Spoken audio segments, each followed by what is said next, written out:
negotiations in 95 countries following these talks. I'll just put it bluntly. The Climate Action Tracker, which is a tracker that Ecofis and Climate Analytics put together, says that the trajectory we're on with the current emission reduction targets on the table is for 3.2 degrees Celsius of global warming. That's scary. That's catastrophic climate change.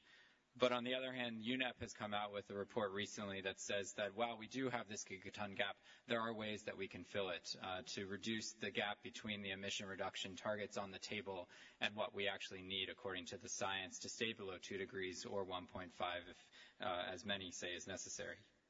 But we won't get there without the ambition from countries and negotiators and businesses alike.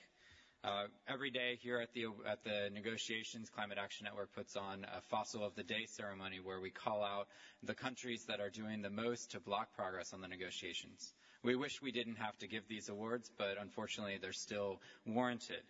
But at the same time, there's another story out there. There are countries, there are cities, there are businesses taking action on climate change, taking action to reduce their emissions. And so I think it's important that we do raise the spotlight on those actions because if we can use initiatives such as the transformative step of the day, perhaps governments and their negotiators will wake up and realize that there is a brighter path forward and that we can solve this problem, just as UNEP, Lord Stern and others have said many time and time again. Thank you. Thank you very much. We need to clear the room now as quickly as possible because the US is coming in here and hopefully going to do a lot of exciting transformative solutions. Thank you very much for attending, and we'll be outside after. Thank you very much.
Good afternoon, everybody. Thank you very much for being here. In just a few moments, you will hear from U.S. Special Envoy for Climate Change, Todd Stern. He will say a few brief remarks and then take your questions. So without further ado. Thanks very much. Hello, everybody. I'm Todd Stern, the U.S. Special Envoy for Climate Change. I'm pleased to be here representing the U.S. We thank the government of South Africa for the impressive task of hosting an enormous meeting like this, and we look forward to working with the President, the African presidency, and the government of South Africa in pursuing what we hope will be a successful outcome. I got here on, I guess, late Friday night and spent the weekend moving around in a significant number of meetings with my counterparts, discussing the various open issues, of which there are a number, and how we might be able to move toward compromise. And obviously, I will continue that world of COPs. The U.S. is committed to working with our partners to make Durban a success, and for us, a balanced package in Durban includes two main elements of this negotiation, I think, in general. One is to carry out the agreements that were reached in last year's Cancun negotiation, which was a very important negotiation that included, for the first time in an agreement adopted by the COP, undertakings by all the major economies and many players beyond that, actually, to reduce their emissions, as well as a transparency regime, an agreement to set up a green climate fund, a technology center and network, an adaptation committee, and so forth. So there are important elements of what should become the architecture of an international climate system. And we did those things last year in the sense of agreeing to do them, and now we need to follow through and do them. And what can happen this year in Durban is to take important steps to do the guidelines of the transparency system, get the green fund going, get the technology center going, and so forth. And then there will obviously still be further work in the coming year to make those to get those things fully up and running. But there's important work to be done in that regard here, and that's probably the highest priority for the United States. The second set of issues swirls around the Kyoto Protocol, what happens with respect to a potential second commitment period, and the closely related issue of what might or might not be said about some future regime. So that's also an issue of a good deal of intensity and focus, and there'll be a lot of discussion about that as we go forward this week. I think I will, without anything further, stop there and be happy to take your questions. Thanks. Thank you. Before you state your question, please, if you don't mind standing up, stating your name and your outlet.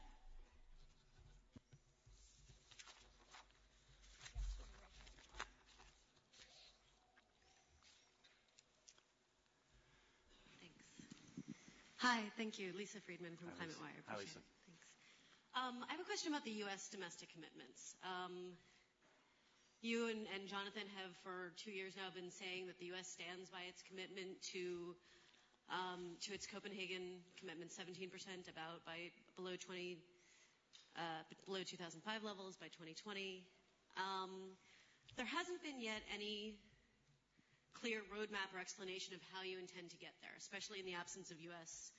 domestic legislation. Other countries have put out now various roadmaps of their own. UK, EU, most recently China put out a white paper that did a lot of explaining. Can you explain how the U.S. hopes to reach that, or when we might see an explanation of how the U.S. hopes to reach that goal without a domestic legislation? And secondly, I mean, until that is produced, why should other countries, adhere to or answer to the things that U.S. is concerned about until they show how you're going to cut carbon yourself? Thanks. Well, Lisa, look, I think that a good deal has been done by the U.S. already, more than has ever been done before under the leadership of President Obama. There has been very aggressive action taken with respect to the entire transportation sector, which is more than a third of our total emissions. That's been through strong EPA regulation that's lifted up mileage standards to 35 miles per gallon in the period of time that we're in right now, which went up from the mid-20s where it had been stalled for many years. And President Obama has come out in favor of increasing those levels all the way up to the mid-50s, which is huge for the period that would kick in starting in around 2016. So that's highly significant. EPA is also in the process of doing regulations for stationary sources under the Clean Air Act. Those are things like power plants. So those are two very important elements. There was also in the Recovery Act that the President pushed through an enormous investment in green technology, some $90 billion, which has gone for renewables, for efficiency, for building a smart grid. I think some $10 billion to building a smart grid, for an enormous increase in electric car, the batteries that make electric cars possible, with the U.S. capacity there growing enormously. In the space of the President's first term, the U.S. use of renewables will have doubled. So there's a great deal of action. Obviously, we tried to get major legislation done, and we got it halfway home and not all the way home. I think it's quite plausible that there will need to be legislation on the road to 2020. Don't forget, it's 2011 now. We've got more than 8 years to go with respect to the 2020 target, and I think we will keep pushing on both in the context of executive action of the kind the President has taken, and I'm sure that there will be legislative efforts as well.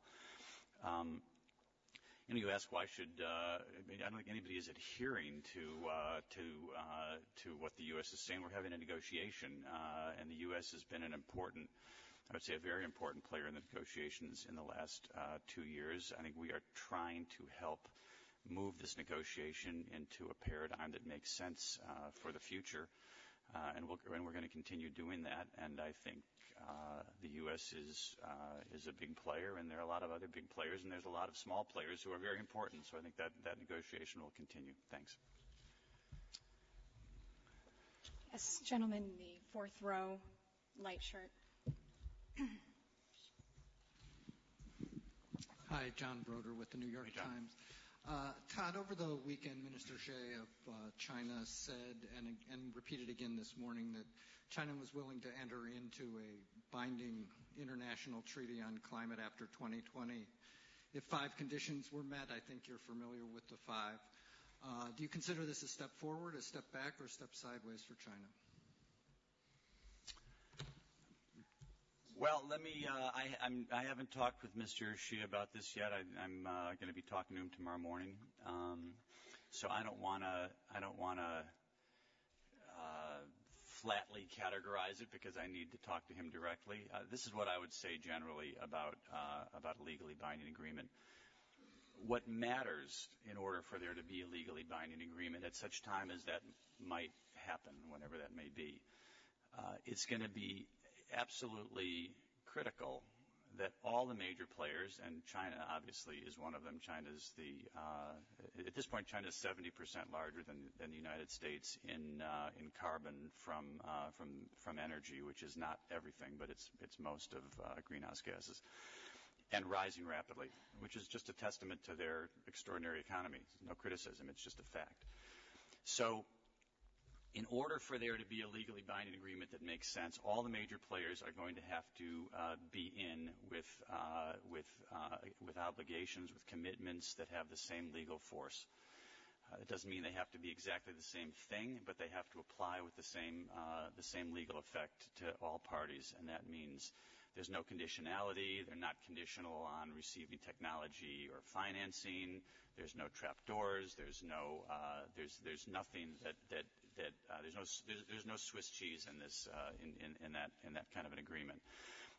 So that's imperative, and there are many parties who talk about a legally binding agreement, which would be kind of consistent with the structure that they see in the Bali Roadmap, under which developed countries have mandatory obligations, and developing countries have what are called in the somewhat arcane lexicon of this business, NAMAs, or nationally appropriate mitigation actions, which are understood to be voluntary actions. So a legally binding agreement that is premised on that kind of division would not make any sense.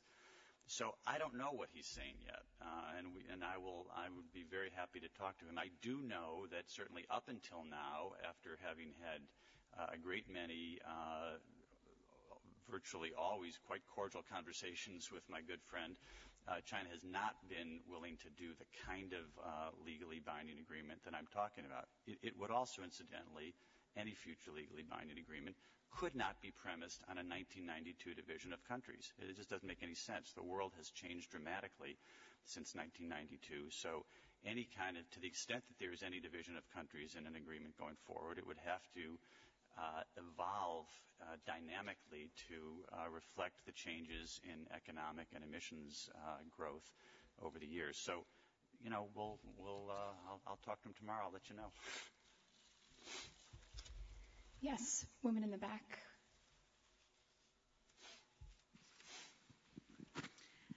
Hi, Kate Shepard, Mother Jones Magazine. Hi. I'm wondering if you can outline, I know the U.S. has been reluctant to agree to the framework for the Green Climate Fund that was put forward at the last meeting.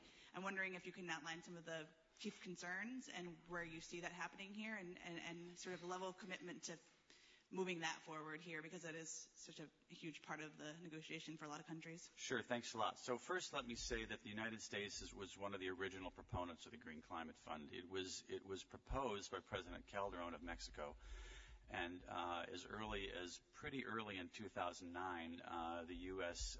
was a supporter and really a champion of that idea. We actually gave the Mexicans a platform to socialize the idea, to put it forward at the Major Economies Forum meeting that we had in Paris in 2009.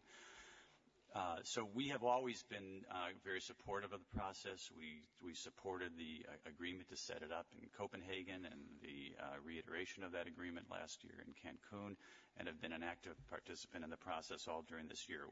At the final meeting of the so-called Transitional Committee on October 18th in Cape Town, when that was set up to negotiate the elements of the fund, we still had a few concerns, and so we agreed to have the draft instrument forwarded to the COP here for further consideration. And it was always contemplated that the COP would either approve or not approve whatever instrument came out of the Transitional Committee.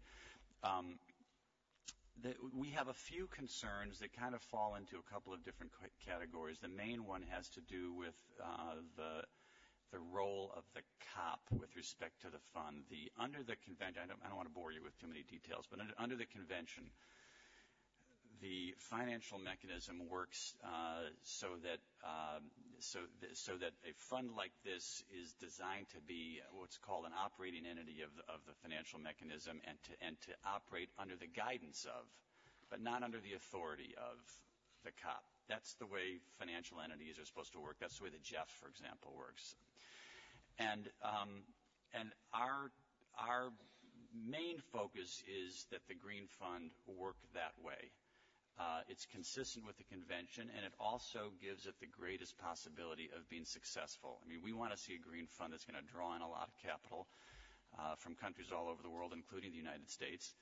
And although I love climate negotiators and spend much of my time with them, they're not necessarily the most qualified people to run a multi-billion-dollar fund. So we are very keen on having this work in a professional way. I am quite optimistic that this will get done here. We are quite committed to having it get done, but we're just trying to iron out a few issues. The others, that's really the main thing. There are a couple places where I think there are just some there are just some mistakes as compared to what some of the underlying principles of the convention are. But I think that we're going to get there. Yes, woman in the black shirt.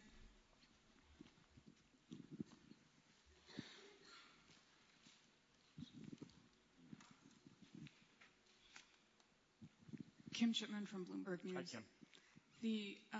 One of the U.S. groups today said they're hopeful that the U.S. would sign on to some kind of agreement in Durban that calls for the objective to work towards a legally binding deal. Is the U.S. open to that? What I have said on many occasions is kind of what I said in answer to an earlier question about China. For the U.S. to be, first of all, the U.S. does not have any conceptual problem or disagreement with the notion of a legally binding agreement, and indeed the first major submission that we made in the spring of 2009 after the president came into office and after I came into this job was a submission for a legally binding agreement. Actually, it was a legally binding agreement based on the principles that I've talked about, where there was true legal parity between all the major players. So what I think right now is I do not think that the conditions are right for that, because I don't think, and I mean, I always try to make sure people understand this, I mean no criticism of any of the other major developing economies who have the positions they have. I respect those, but I do not think that they are ready for the kind of complete legal parity, no conditionality, evolving categories of countries and all of the other elements that I've already talked about. I don't think that they're ready for that, and so I think it's highly unlikely that would happen now. And we are not going to go forward with a commitment to a legally binding result when we don't know who's going to be in or in what way they're going to be in. I mean, a number of countries have expressed the view that we ought to know the content before we decide the final form of an agreement. And that's not our phrase, but I think it makes a lot of sense, and in some sense encapsulates what I'm saying. Content for us in this case, again, means who's in and in what way are they in. And if things work out, I'm in no way, shape, or form saying that it won't be a legal agreement. It might well be a legal agreement. But if you're saying should we commit to that right now in a circumstance when other countries are not prepared, as far as I can tell, to have to commit to the sorts of things we're talking about right now here in Durban, then I would say that we wouldn't want to sign on to that kind of thing. Yes, gentleman in the back. Let me just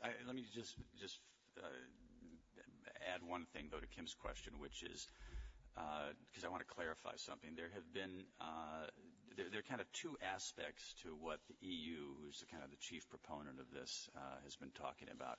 One is a process to carry us forward from where we are now to the period where we would get a robust and multilateral and rules-based, credible agreement, whether it's legally binding or not. Maybe yes, maybe no. But so there's two elements. There's the process, and they call it a roadmap. I would probably call it a process, but there's the process issue of how we carry forward from here to getting a new agreement, and then there's the question of what's the final endpoint of that agreement. And we are quite open, and I've told this to my friends in the EU. We're quite open to having a discussion that would lay out a process, and quite open to talking about what an ultimate agreement would be, but just not determining now in advance what the legal form is when, again, as I said, I think the other major developing countries are not prepared to do the sort of thing I'm talking about. Yeah. Hi, Todd. Dean Scott, BNA Washington. How you doing? Good. I guess my question, I want to talk about the climate fund briefly, just to follow up on that. Have you encountered much skepticism in terms of what the U.S. can bring to that fund going forward, given congressional opposition to funding of that nature? And do you have any sort of sensitivity to that skepticism, given the political situation back in Washington? Look, I think people are aware of a general fiscal environment around the world that's tough right now. We have been doing pretty well in terms of our financing, given a tough fiscal environment in the 2 years of 2010 and 11. So sort of the first 2 years out of the 3 years of the Fast Start period, we've put together all told about a little bit over $5 billion. There's, I think, roughly 3.4 or so of that, which is appropriated funds, and the rest of it comes from our export credit agencies. Those aren't bad numbers, and we're doing our absolute best to keep it up and even do better. So, I can't speak about whether other people are skeptical or not. I think given the both economic and political realities, we're doing pretty well, and again, assuming we can get the fund set up the right way, we will make every effort to keep doing well and even do better. Gentleman 5 rows back, first seat.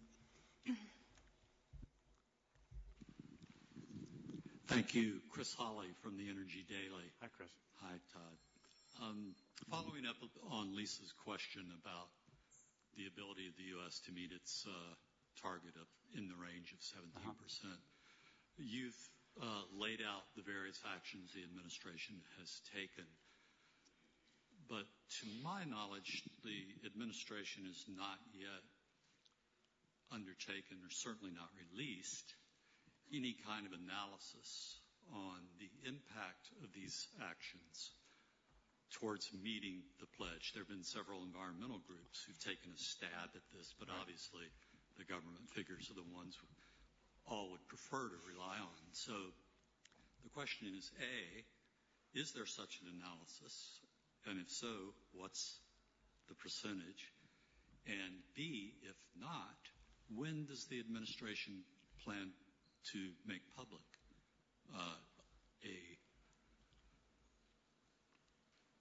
an illustration of where we are in the interest of transparency? Yeah, well, we will be reporting, assuming, and I'm going to assume because I want to be confident that the transparency measures that we agreed to last year in Cancun guidelines are going to get written. It's going to get set up. They will obviously be reporting under that system. I don't think we have the kind of analysis that you're talking about. The last thing that I have heard, and I am not. I don't want to be held to every decimal point here, but I think we're about 6% or so below 2005 right now. These numbers vary, and they vary depending on economic activity as well as the effect of the actions. And some actions obviously build up over time. So you change the new the vehicle regs are just coming into, if they're going to be into effect for the period 2012 to 16 and then 2017 and forward. So they're very, very significant. They haven't had a big impact yet.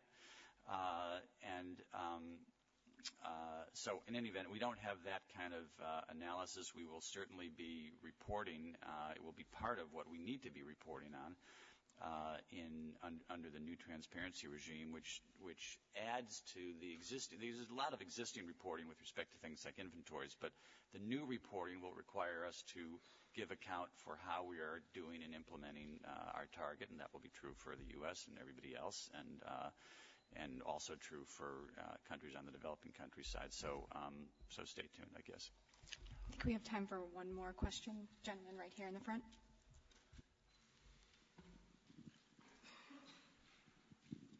Hi, John Herskovitz from Reuters. Hi, John. Hello. Many of the envoys are saying that any deal has to include all the major players. And the two major players, China and the United States, are not bound by an agreement.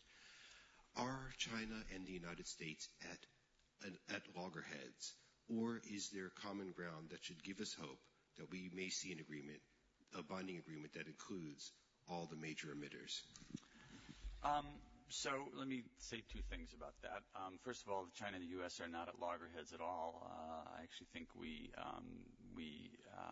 see eye to eye on a lot of things, and have a quite good relationship with respect to this issue. I guess the other thing I would say is that I appreciate the focus, and there's obviously a lot of focus around the world and in these halls on the notion of a legally binding agreement. And again, we have no opposition to that idea in concept. We do have an opposition to, or we don't agree with the notion that it is the be-all and the end-all. I mean, let me just give you an example.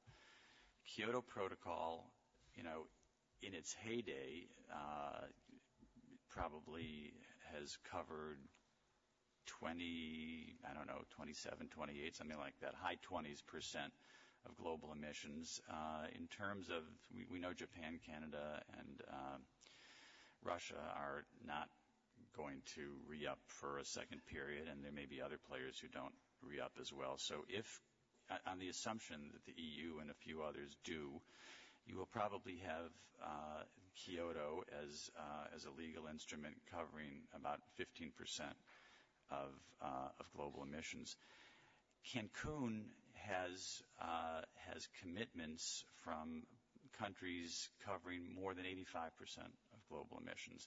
And they're not casual commitments, right? I mean, those are decisions made under a legal treaty. All of this is under the Framework Convention. So decisions made under the Framework Convention are taken dead seriously. I don't think for a second that the Chinese, the Indians, the South Africans, the Indonesians, the Americans, the Japanese, or anybody else are going to take those commitments lightly.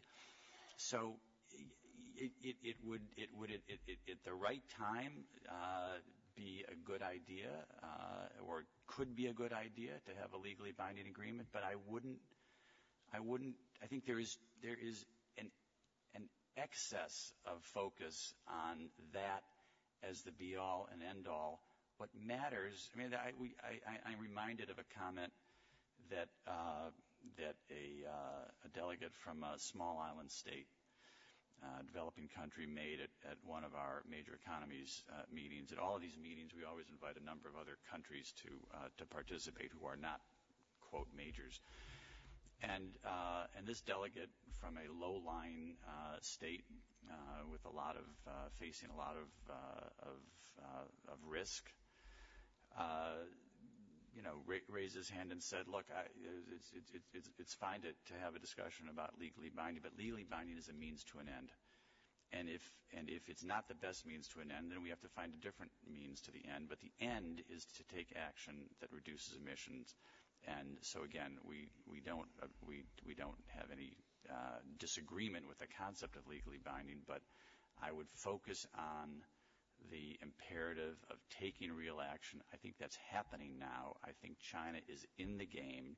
China, as a result of the negotiations that went on in 2009 and the lead up to Copenhagen, announced for the first time ever a target 40 to 45% improvement in their emissions intensity between 2005 and 2020. And India acted, and South Africa acted, and Brazil acted, and many, many other players acted, so that we have that large percentage of global emissions covered. And that's significant, and I think we must not lose sight of that. Thanks. Thank you.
Good afternoon, ladies and gentlemen of the media. My name is Nibo Lehwabe. I'm the Deputy Chief Executive Officer for the GCIS. With me is the Minister of, the leader of the South African delegation, Minister Edna Molewa. And then next to him is Mr. Kamel Jimio, the Algerian negotiator. And then we've got Mr. Xolisa Kwandla, who is the South African negotiator, and then Mr. Dozim Panu, who is the chair of the African group. Today, we'll be sharing with you the engagement of what Africa has been doing and also the expectations out of Durban.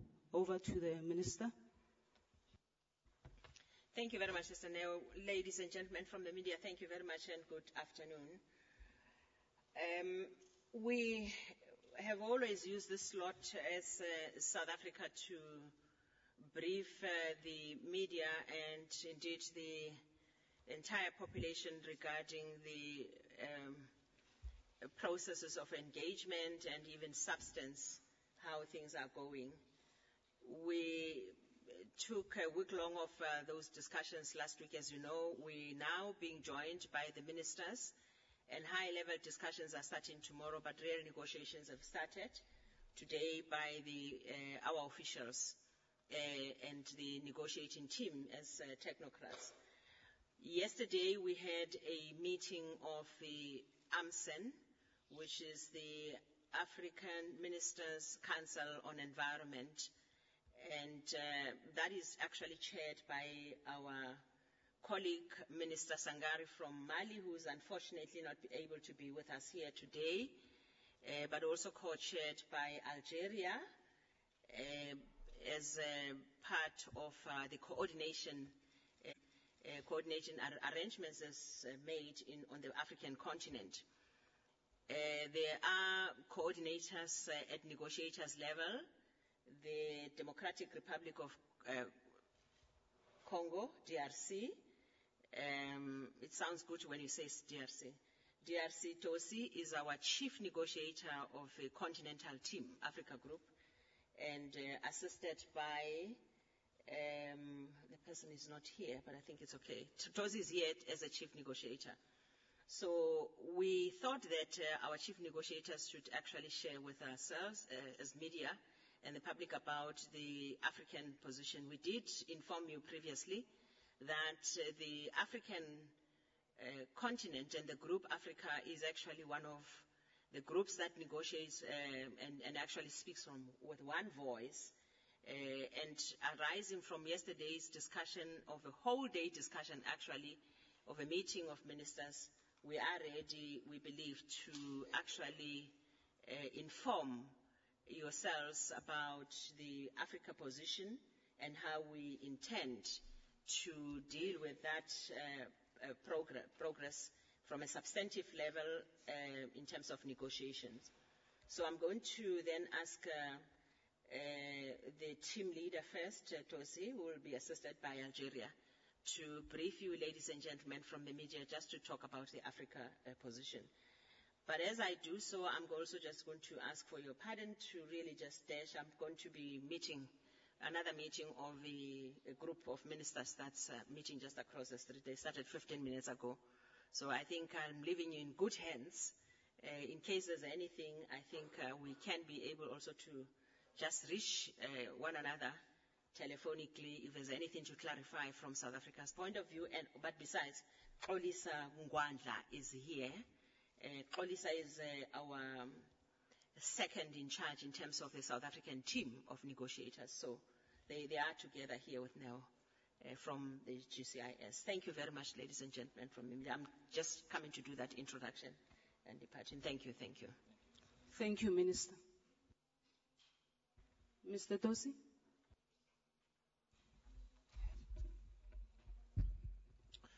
Thank you, Minister Edna Molewa. I will briefly go over the 5 areas which have been identified by African ministers as areas of priority for the African group engaging with other parties here during COP17. The first one is multilateralism. The African group is strongly attached, strongly committed to seeing a multilateral process continue here.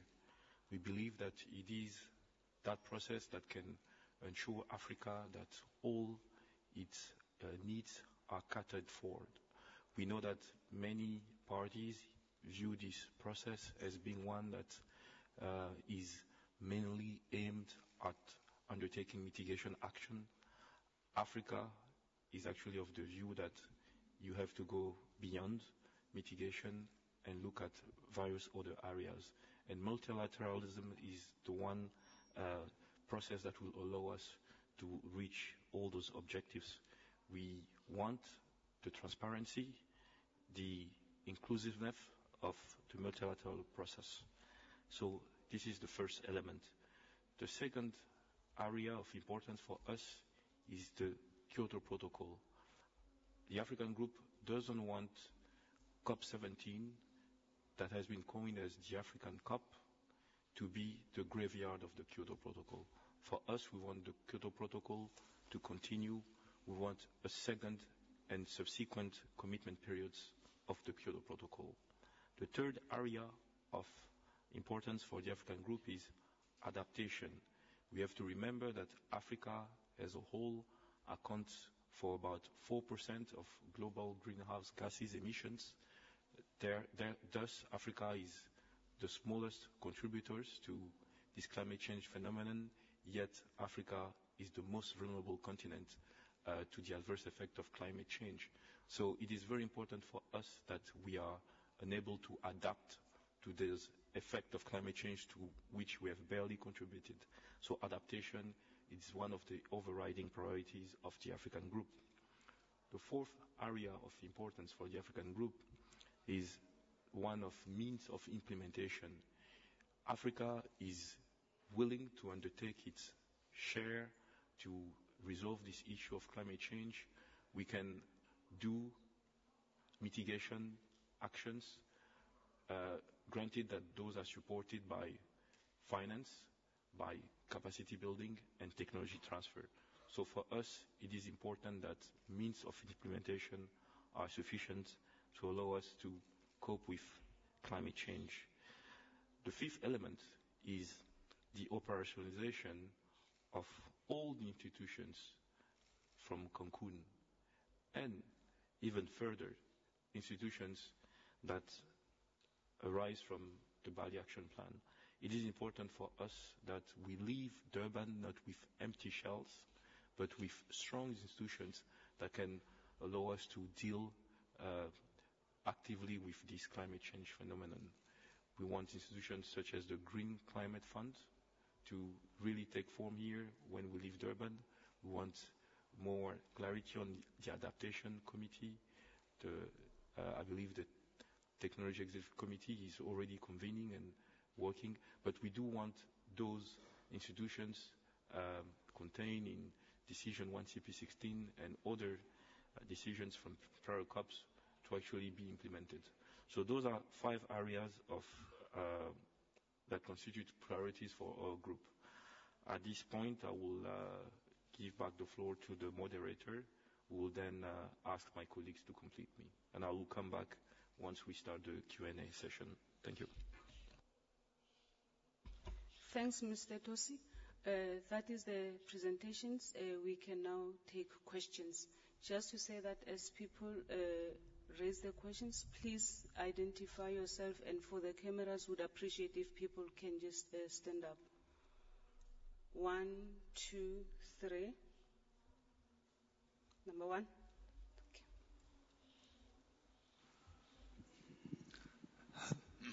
Hello, my name is Felix von Geyer with Platts Emissions Daily, the McGraw-Hill Bulletin. There's obviously a lot of talk about commitments.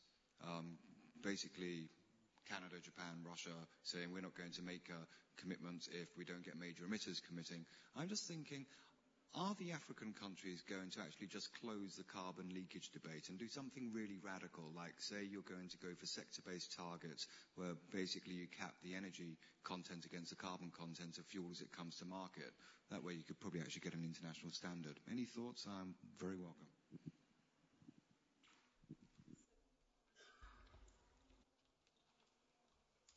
So Christine Pellitzer with Interpress Service.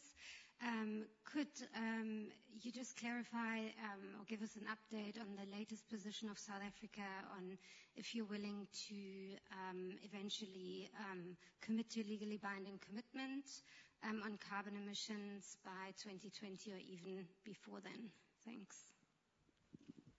Number 3, thanks. I'm Peter Fabricius from Independent Newspapers. There seems to be a sort of growing consensus around the EU roadmap. More and more blocs and countries are willing, in one form or another, to sign up to or commit to a long-term convention in exchange for the EU committing to a second period of the Kyoto Protocol. This morning, Cristiano Figueira said that it's not a question of if, but when the second commitment period would kick in. Would you just maybe give a sense of what you believe where the negotiations as a whole are going, and also Africa's position? Thanks, Mr. Mpanpan. Okay, thank you, moderator. I think I'll respond primarily to the first two questions, for starters. The convention is a sound basis for how we deal with climate change globally. And there are various principles that are quite important in the convention that ensures that the global regime is fair. One will particularly mention equity and common but differentiated responsibilities. If we look at how sectoral regimes currently are placed globally, some of them don't necessarily reflect some of these important principles that are enshrined in the convention. So I would think, in terms of taking a radical step towards a sector-based approach as an example, will be something that needs to be considered quite carefully, because as to how does that reflect convention principles, because there's always a context in why some principles are there in the convention. And then on the second question about whether South Africa will consider being part of a legally binding agreement after 2020, I think the African position in general, to start with, refers to that we would like to work towards a legally binding outcome. That is the common position that we move from as the convention. Now, to be specific, as South Africa, we are always of the perspective that Article 4.1 of the convention is an obligation that is conferred to all parties in terms of how they respond to Article 2 of the convention. So the level of seriousness and rigor with which we deal with the contributions that South Africa can make in the global arena is always understood in that context. And further, understanding provisions of several other articles that clearly indicate that the extent to which developing countries can be able to contribute ambitiously to a global response to climate change will depend on one of the 5 priorities that my chair outlined in the form of means of implementation, which is finance, technology, and capacity building. With regard with the last question, the EU roadmap, I think that's what the question was about. The African group, when we engage in these negotiations, we'd like to base our engagement on the rule of law. And for us, we need to stick to what the provisions of the convention, its Kyoto Protocol, call for. For us, we shouldn't try to move the goalpost while the game is being played. Otherwise, we're going to introduce a bad precedent.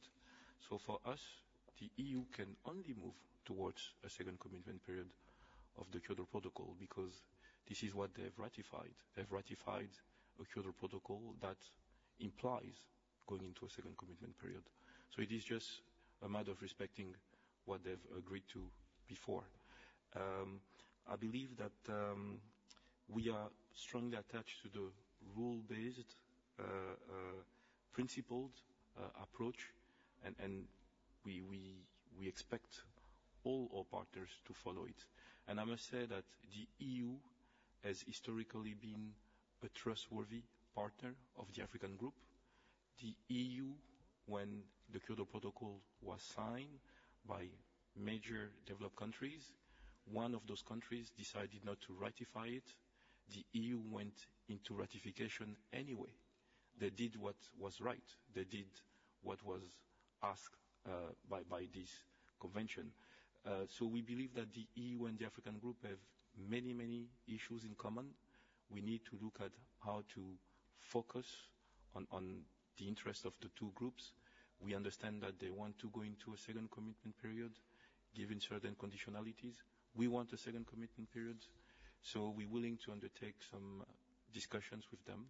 For us, there shouldn't be conditions, but this is what they call for, so we're willing to engage with them. But once again, the African group is not here to reinvent the wheel, to try to be creative. We want to stick to what the rules call for. Thanks. In terms of time, I think I can take one or two questions, and that's all. Okay, thank you, sir. The mic.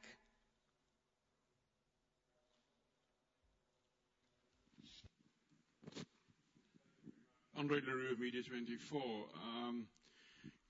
Both China and the US, just in these past two briefings, have stated emphatically that a legally binding international agreement is not on the cards for them. China being increasingly so Africa's biggest trading partner.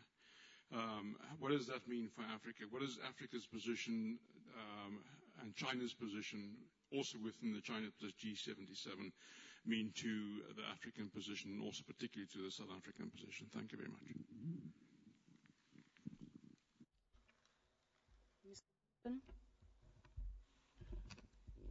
Yes, I think the question that you ask illustrates something, that not everything can be resolved in this forum. Some of the issues here, which are about geopolitical influence and economic competitiveness, must be resolved outside of here.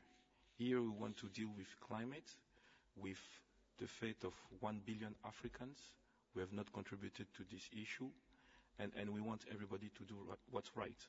Regarding obligations, I think as far as Africa is concerned, we're willing to undertake our obligations, as was said by my colleague from South Africa. As it is contained in the convention, we all have obligations to undertake action so that there is not a dangerous concentration of greenhouse gases. Africa is willing to do that. Granted, we receive the means of implementation. I just want to say that Africa just sees emissions. There are no clean emissions. There are no dirty emissions. We just see emissions. China emits. The US emits. If China decides to cut its emissions, I will be very happy. It is my understanding that China has a 5-year plan which shows a high level of ambition in terms of reduction emissions. I'm very happy to see that, and I will encourage China to push the envelope.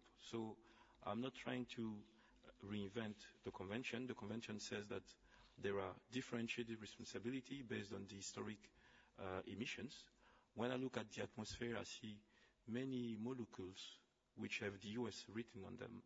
I would like the US to do what's right, reduce those emissions, and then I may be in a position where I can ask China to also do the same thing.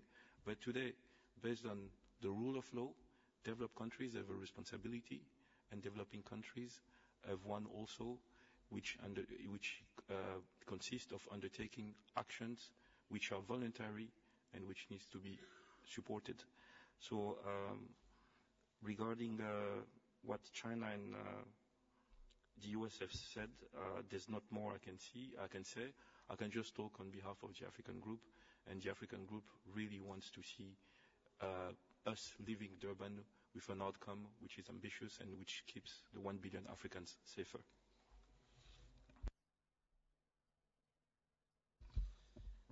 Okay, good afternoon. I may just add one or two things to what has been said by Tozi, that the African position or the African common position has already been decided in Bamako during the African ministerial meeting in Bamako in September. It was endorsed by the CAOSC, the Committee of Heads of State and Government in Addis Ababa, a couple of weeks ago. And in this position, African common position, our will or the positions we are working towards is in line with the Bali roadmap, in line also with the Cancun decisions, and we will, of course, be as flexible and as open possible to allow to this COP to be a success COP for Africa. Now, you have to keep in mind two important issues.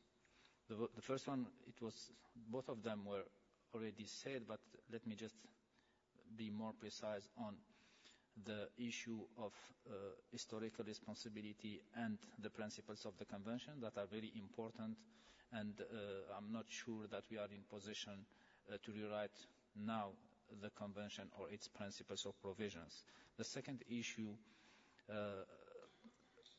we developing world, I'm talking about the developing world altogether, we already took our responsibilities by 1B2 under the Bali Action Plan, and we are working towards that. Now, it's up to those who are historically responsible to concretely take the lead. The second issue, which is very important for KP2, is the comparability of efforts. We, in Bali and later on, put all the elements to allow to all partners in this process to take the responsibilities and to lead us for a safe climate. But right now, you can see that developing world is much more ambitious in its responsibilities and in its commitments than the developed world. Here, I think that the media has also a role to play. Thank you. Okay. Thanks to our Africa Group negotiators, and thanks to the ladies and gentlemen of the media. Thanks.